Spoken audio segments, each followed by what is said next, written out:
My name is Todd Arrington. I am the Chief of Interpretation and Education at James A. Garfield National Historic Site in Mentor, Ohio. Behind me is the home of President and Mrs. James A. Garfield. The home today does not necessarily look very much like it did when President Garfield was alive. He did live here. They bought this property in 1876. There was a small farmhouse on the property when they bought it. They did make some changes to the home prior to Garfield's presidency. He did run his 1880 presidential campaign from here. The nation's first ever front porch presidential campaign was run from the home that you see behind me.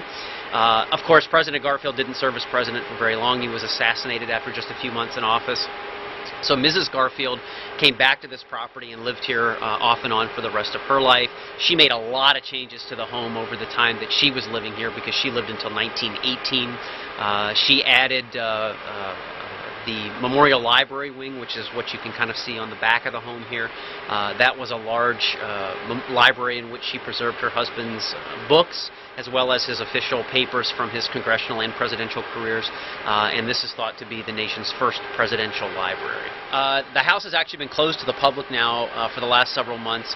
We have a major construction project going on here, which is having a new heating and cooling system put into the house. Because we do have a very, very wonderful collection of artifacts on display in the house that is roughly 80 to 85% original to the Garfield family.